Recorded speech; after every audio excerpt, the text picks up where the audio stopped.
হরে কৃষ্ণ। প্রশ্নোত্তরে কথামৃত। আজকের প্রশ্ন, সংসারী জীবের কি উপায় নাই?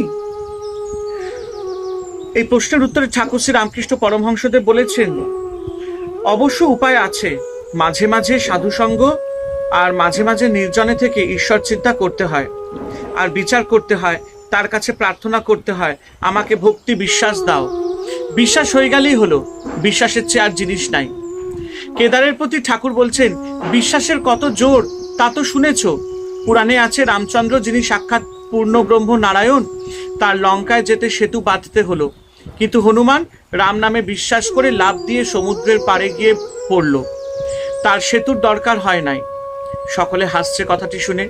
বিভীষণ একটি পাতায় রাম নাম লিখে ওই পাতাটি এক লোকের কাপড়ের খোটে বেঁধে দিচ্ছিল। সে লোকটি সমুদ্রের পাড়ে যাবে। বিভীষণ তাকে বললে, তোমার ভয় নাই, তুমি বিশ্বাস করে জলের উপর দিয়ে চলে যাও। কিন্তু দেখো, যাই অবিশ্বাস করবে অমনি জলে ডুবে যাবে। লোকটি বেশ সমুদ্রের উপর দিয়ে চলে যাচ্ছিল, এমন সময় তার ভারী ইচ্ছা হলো যে কাপড়ের খোটে কি বাঁধা আছে একবার দেখে। খুলে দেখে যে কেবল রাম নাম লেখা রয়েছে। তখন সে ভাবলে, এ কি, শুধু রাম নাম একটি লেখা রয়েছে? যাই অবিশ্বাস অমনি ডুবে গেল।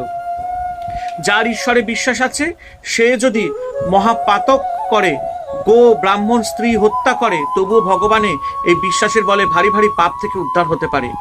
সে যদি বলে, আর আমি এমন কাজ করব না, তার কিছুতেই ভয় হয় না।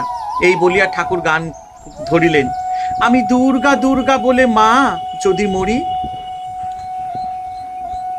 হরে কৃষ্ণ। জয় ঠাকুর শ্রী রামকৃষ্ণ পরমহংসদেবের জয়।